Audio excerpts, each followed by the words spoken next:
नमस्कार, मैं Elena chess America से आज की सबसे बड़ी खबरें लेकर हाजिर हूं, जहां सुरक्षा, युद्ध, राजनीति और अंतरिक्ष चारों मोर्चों पर हलचल तेज हो गई है। आज की सबसे बड़ी खबर जुड़ी है व्हाइट हाउस की उस कूटनीतिक और सैन्य रणनीति से, जो अब सीधे ईरान तनाव के बीच दुनिया का ध्यान खींच रही है। रिपोर्ट्स के मुताबिक राष्ट्रपति डोनाल्ड ट्रंप ने दावा किया है कि अमेरिका ईरान के संसदीय स्पीकर से बातचीत कर रहा है, लेकिन ईरानी पक्ष ने ऐसे संपर्क से इनकार किया है। एसोसिएटेड प्रेस के अनुसार ट्रंप ने चेतावनी दी है कि अगर समझौता जल्दी नहीं हुआ तो ईरान के एनर्जी रिसोर्सेज और क्रिटिकल इंफ्रास्ट्रक्चर को भारी नुकसान पहुंचाया जा सकता है। इस तनाव का असर सिर्फ युद्ध क्षेत्र तक सीमित नहीं है, बल्कि तेल, शिपिंग रूट्स और ग्लोबल मार्केट सेंटिमेंट तक महसूस किया जा रहा है। यानी अमेरिका के लिए यह सिर्फ एक फॉरेन पॉलिसी स्टोरी नहीं रही, बल्कि नेशनल सिक्योरिटी, इकोनॉमी और इलेक्शन ईयर परसेप्शन तीनों का सवाल बनती जा रही है। अब बढ़ते हैं अमेरिका के भीतर सुरक्षा से जुड़ी उस खबर की तरफ, जिसने पूरे देश में धार्मिक स्थलों की सुरक्षा पर नया सवाल खड़ा कर दिया है। FBI ने मिशिगन के वेस्ट ब्लूमफील्ड में टेंपल इजराइल सिनेगॉग पर हुए हमले को हिजबुल्लाह प्रेरित एक्ट ऑफ टेररिज्म बताया है। रॉयटर्स और AP के मुताबिक हमलावर ने पिकअप ट्रक सिनेगॉग में घुसाई, सिक्योरिटी पर्सनल पर फायरिंग की और मौके पर आत्महत्या कर ली। सबसे चौंकाने वाली बात यह रही कि उस समय अंदर बच्चे और स्टाफ मौजूद थे, लेकिन सौभाग्य से किसी और की मौत नहीं हुई। FBI का कहना है कि हमलावर प्रो हिजबुल्लाह आइडियोलॉजी से प्रभावित था, हालांकि एजेंसी को उसके किसी बड़े ऑपरेशनल नेटवर्क से डायरेक्ट लिंक का सबूत नहीं मिला। इस खुलासे के बाद अमेरिका में ज्यूइश कम्युनिटीज और रिलीजियस इंस्टीट्यूशंस ने सुरक्षा इंतजाम और कड़े करने शुरू कर दिए हैं। ध्यान देने वाली बात यह है कि यह हमला ऐसे समय सामने आया है जब अमेरिका पहले ही मिडिल ईस्ट कॉन्फ्लिक्ट के दबाव में है और घरेलू सुरक्षा चिंताएं बढ़ चुकी हैं।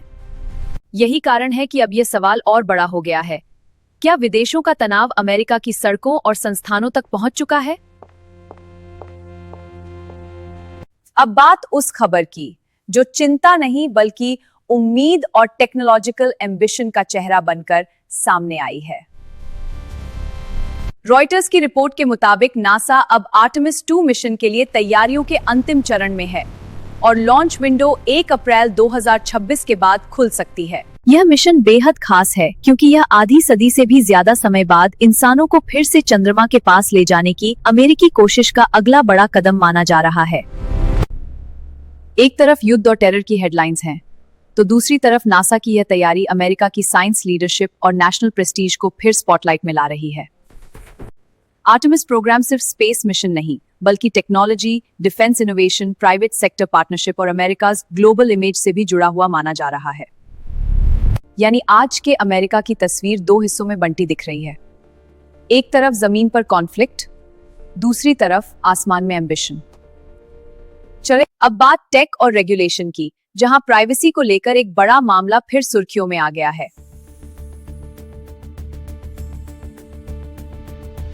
रॉयटर्स के अनुसार मैच ग्रुप ने US FTC के साथ सेटलमेंट किया है, जिसमें OkCupid यूजर डेटा शेयरिंग से जुड़े आरोपों का मामला शामिल था।